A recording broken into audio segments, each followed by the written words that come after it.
New day, new show, a new experience. Start your day with the news, not views. We bring you stories that matter And impact your life. News that informs and keeps you ahead. from Maximum City, Mumbai, To the seat of power, Delhi. NDTV brings you the best breakfast show. breakfast news on NDTV, 8 a.m. every day. Hi, I'm Shreya Saran. Kerala's Wayanad area is hit by devastating landslides, resulting in loss of lives and livelihood.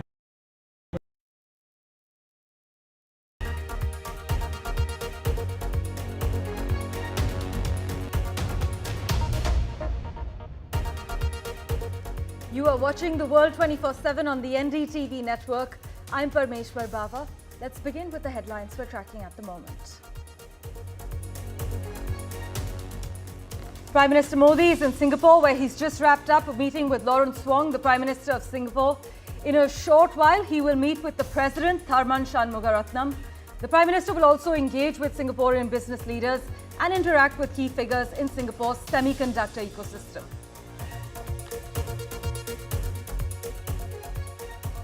A 14-year-old student killed 2 fellow students and 2 teachers while wounding 9 others in a shooting at a Georgia high school in the United States just weeks after classes began.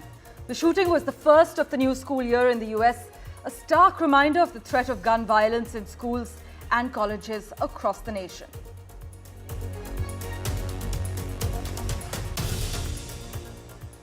The United States accused Russia of waging psychological warfare on Americans as part of Moscow's sprawling campaign to influence the 2024 US presidential election.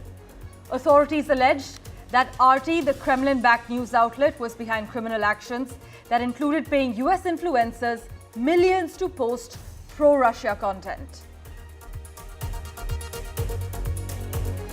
A first of its kind India-UK financing agreement to facilitate and unlock sustainable international investments into New Delhi's ambitious infrastructure projects was signed off in London, with a raft of national highways, rapid transport and renewable energy schemes set to benefit. Ukraine is undergoing its largest government shake-up since Russia invaded the country in 2022. As the war reaches a critical juncture and Zelensky prepares to visit the United States to unveil a victory plan on how Kyiv hopes to win.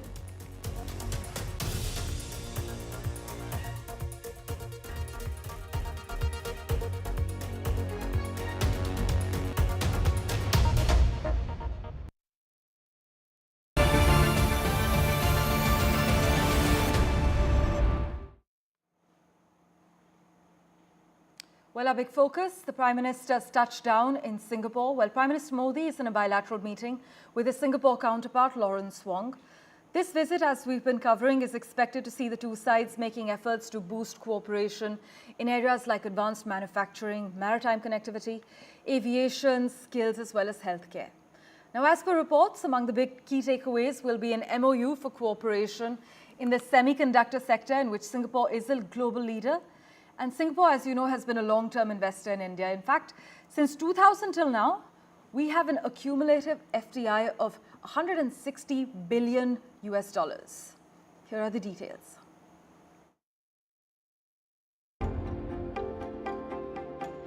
After 6 years, Prime Minister Narendra Modi is visiting Singapore at the invitation of his Singaporean counterpart, Lawrence Wong. Prime Minister is visiting Singapore after nearly 6 years.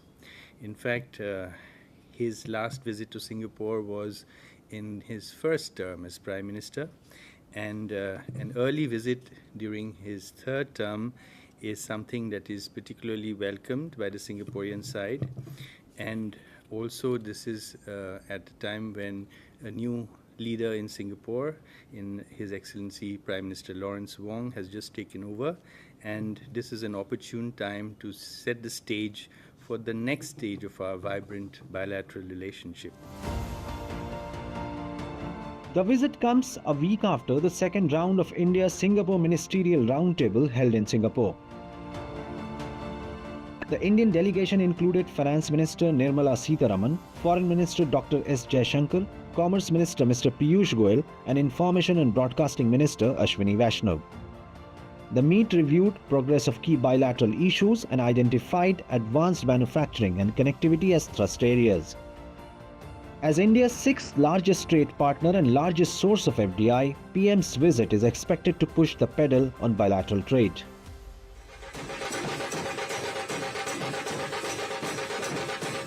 Singapore is India's sixth largest trade partner worldwide and the largest source of FDI during the last financial year. Investments have also been very large. Since 2000 till now, we have had cumulative FDI of about 160 billion US dollars. One area of interest or congruence between the two countries is semiconductors, and Singapore has a wide range of expertise in manufacture, fabricating, or even producing semiconductors in its region. And India will be expecting a deeper and serious cooperation with Singapore in this domain. India has deep strategic and commercial interests in Singapore. There are over 9,000 Indian companies registered in Singapore.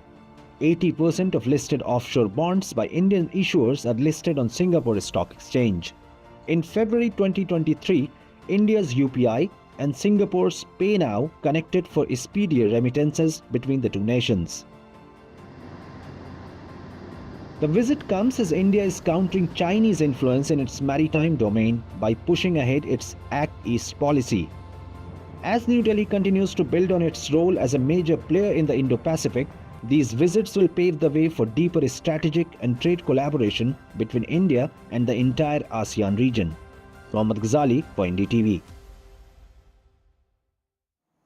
And joining us for further clarity, my colleague Mohammad Ghazali, also with us on the broadcast, Dr. Jonah Blank, Senior Political Scientist. We will just go across to Dr. Blank. Ghazali, as we know, the Singapore agenda, well, MOUs are on the radar. We hear that MOUs will be signed for cooperation in manpower skilling in the semiconductor sector. So from skilling centers to training and recruitment by Singapore firms will all be catered to? Yes, certainly. This particular visit of Prime Minister is focused on bringing out something new from this partnership between India and Singapore when it comes to the semiconductor technology. We know, as you rightly mentioned, and the report also said that how Singapore is known as one of the pioneer nations in the world when it comes to semiconductor technology. India is looking for a deeper and a serious cooperation with Singapore. So India will also provide its own manpower for training, skilling, and there will be a better coordination with Singapore when it comes to semiconductor technology. We will have to see that what will be the contours of those MOU which will be signed today, but semiconductor remains the main focus of the government because besides semiconductor, we already have defense cooperation with Singapore. We have trade ties, as you rightly mentioned, that in the last financial year, Singapore was the largest source of our FDI. So when it comes to trade, manufacturing, defense, these ties are already there, but this semiconductor technology is one thing which will be, which is one key area of focus. The officials here in the External Affairs Ministry have hinted it before the Prime Minister embarked on this 3-day visit to Singapore and Brunei. And in Singapore today, Prime Minister is also going to meet CEOs of different Singapore's companies and also a meeting with the Prime Minister, his counterpart, where the bilateral talks and all these MOUs will be signed. As always, Ghazali, thanks so much for joining us with the latest update. Let's also rope in Dr. Blank, who's also a Senior Research Fellow at the National University of Singapore. Thanks so much, Dr. Blank, for making time for us on the World 24/7. Is the Prime Minister's touchdown in Singapore, our Prime Minister's touchdown in Singapore, right after a few hours in Brunei, on ground zero, is it being perceived as one with a goal to play a bigger role in the region where China has a major influence? Well, this is definitely seen as something that is in line with Singapore's own goals for the region, and it's been 6 years since India has come. From a Singaporean perspective, that's quite a long time. Right. I think one of the big questions is for the semiconductor deal, from a Singaporean perspective, where are the semiconductors going to be produced? Because Singapore wants not simply to invest in India's industry in this regard, it wants to actually build its own semiconductor industry. Right, but we also know, meanwhile, that the visit comes shortly after Mr. Lawrence Wong assumed office as the new Prime Minister of Singapore. Dr. Blank, How does the government in Singapore view Narendra Modi as the leader of the world's largest democracy? Well, Singapore very much wants to have closer ties with India.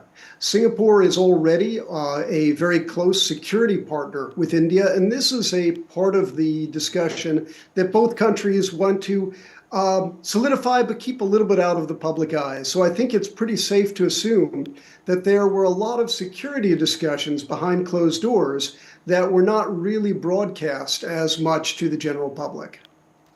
We're also hearing that some Singaporean sovereign wealth funds are planning to expand their portfolio in India. In fact, certain reports highlight that Temasek is reportedly looking to invest about $10 billion in India over the next few years. Any credible word on that yet, Dr. Blank? Well, as your report has so rightly pointed out, Singapore is already the sixth largest trading partner of India, and last year was the largest source of foreign direct investment. From a Singaporean perspective, there's a constant hunger to find new investment opportunities in the region. Traditionally, Singapore has focused a lot of that in Southeast Asia, and I think a lot of Singapore investment would really like to expand that into India. In fact, you know, Dr. Blank, some people argue that if there was ever a study in contrast between two nations, India and Singapore would probably be great contenders because on size, on population, GDP per capita, even landmass, both countries are poles apart, and yet the history of both our countries has been one of sustained mutual respect and also trying to carve out a unique space for themselves, especially in a multipolar world. Do you share the same assessment? Yes, it's true. On the surface, they really would seem to have very little in common. In fact, having lived in both countries, I can say there are a lot of similarities in the area that both are multi-ethnic, multi-religious, multicultural nations in their very core. You can't really take out the different strands in either nation. Neither nation would be what it was if it were not a tapestry. Well, thank you so much, sir, for joining us with your thoughts. We will, of course, revert to you for regular updates while Prime Minister Modi has touched down in Singapore. For having me. With that, let's turn our attention now to the United States, where 2 students and 2 teachers were actually killed in a mass shooting at a high school in Georgia.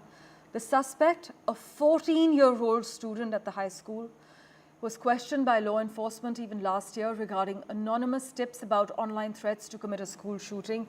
This is according to a joint statement from the FBI and Jackson County Sheriff's Office. The subject denied making the threats online, the agencies have said, but the suspect is currently in custody. This is the 14-year-old suspect.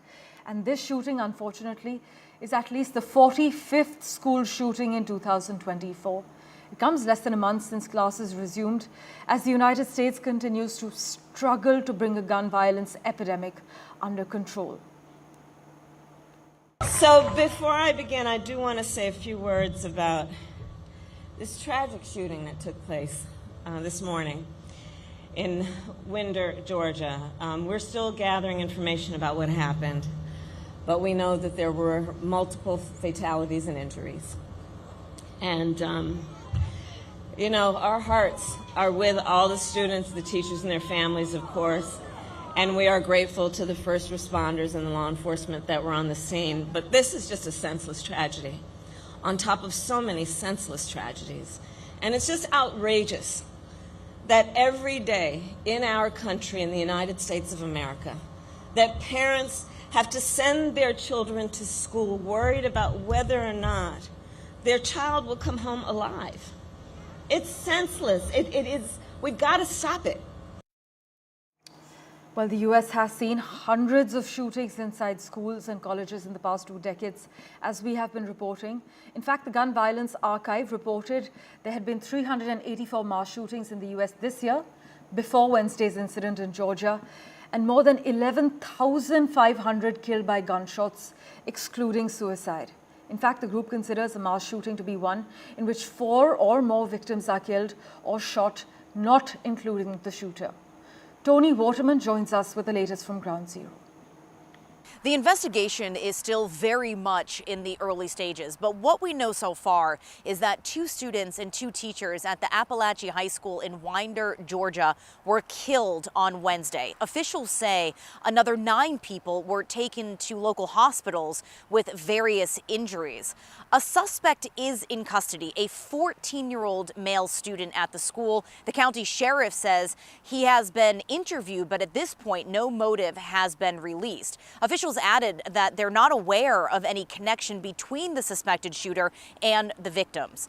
The director of the Georgia Bureau of Investigation says the suspect will be charged with murder and tried as an adult, which means he could face the death penalty.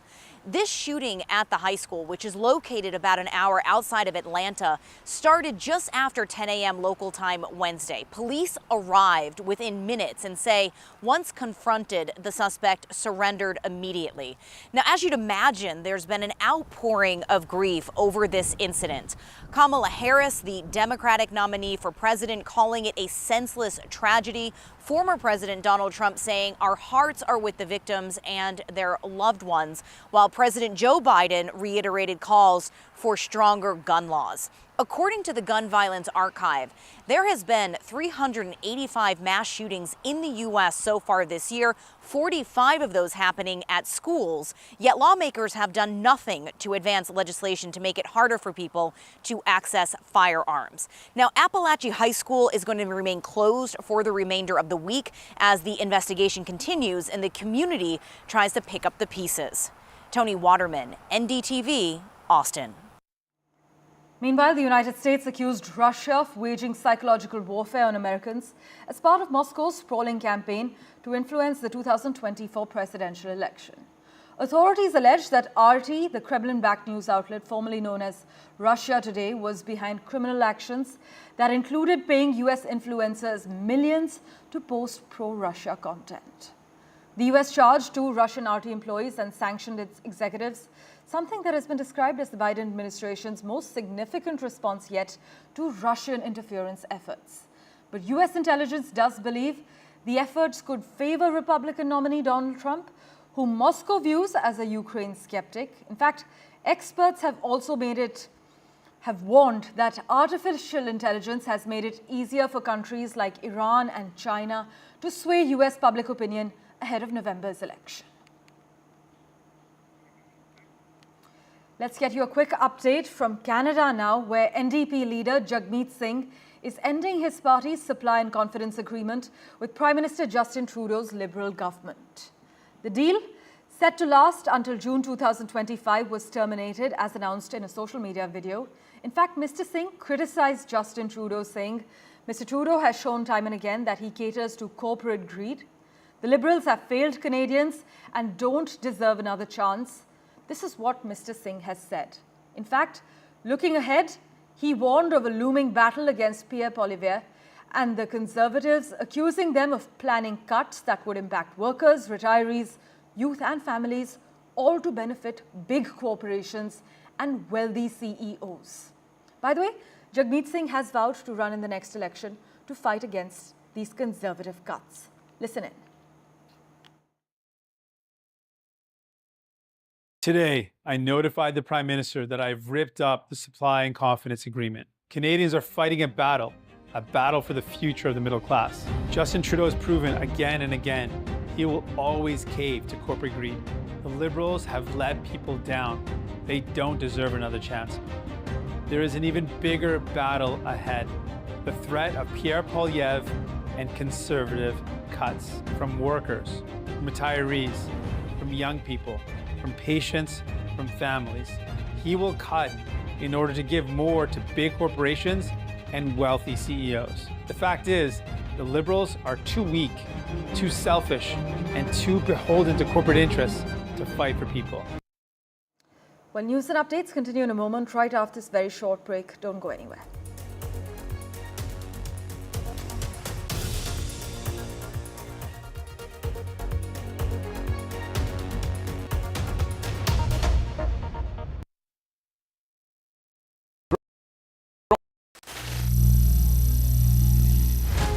Some people say the metaverse will only be virtual.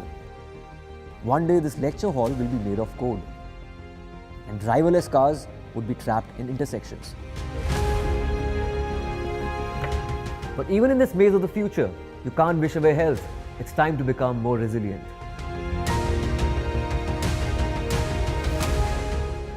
10 years of Banega Swasth India, we have grown and achieved so many milestones.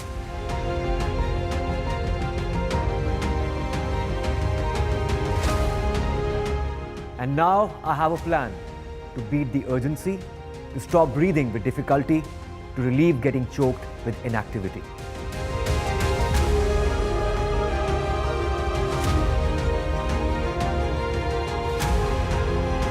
Energize our government, our environment, our society, and ourselves. Everyone, everywhere, every day.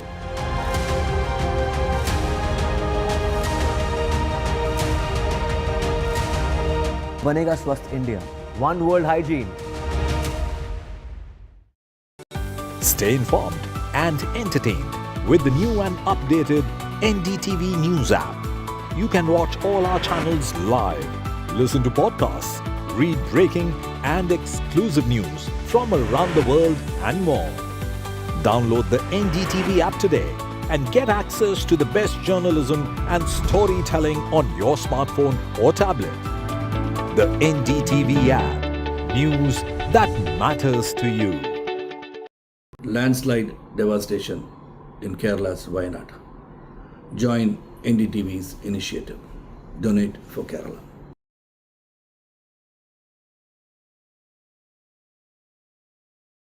New day, new show, a new experience. Start your day with the news, not views. We bring you stories that matter and impact your life. News that informs and keeps you ahead. From Maximum City, Mumbai, to the seat of power, Delhi, NDTV brings you the best breakfast show. Breakfast news on NDTV. 8 a.m.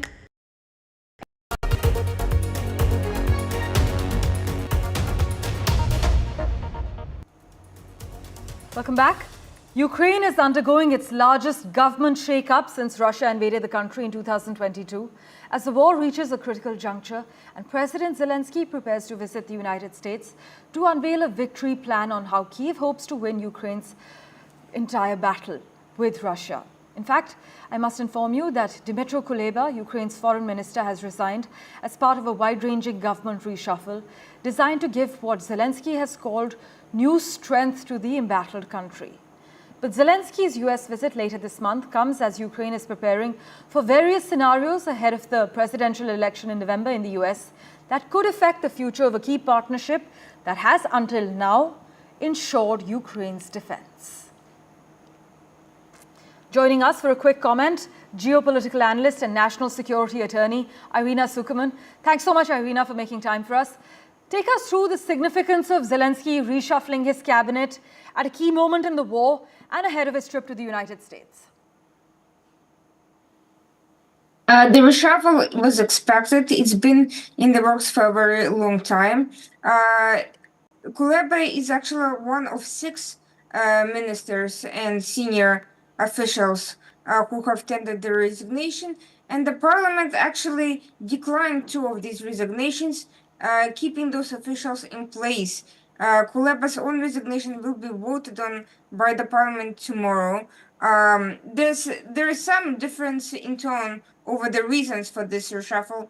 The government spokespeople describe it as an interest in putting in more energy into the new cabinet, particularly before the expected trip to the United States. Right. Others claim that the cabinet in its current form has been ineffective, in particularly in dealing with the latest challenges on the military front, with some of the Ukrainian troops surrounded in Pokrovsk.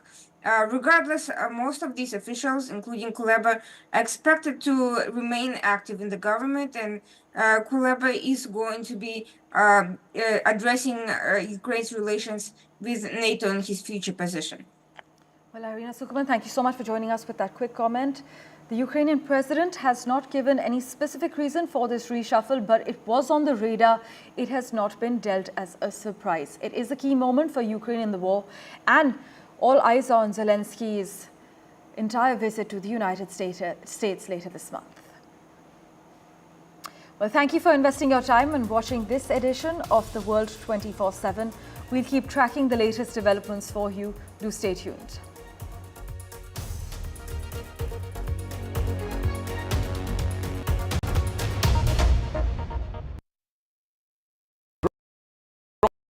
Hi, I'm Shreya Saran.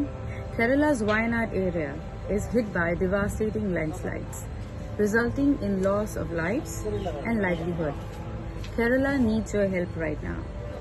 Let's join NDTV initiative. Come, donate, let's rebuild Wayanad.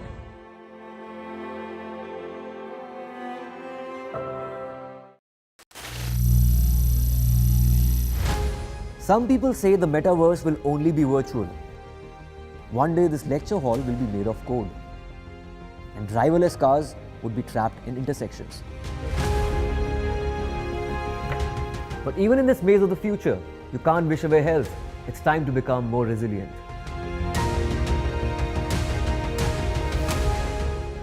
10 years of Banega Swasth India, we have grown and achieved so many milestones.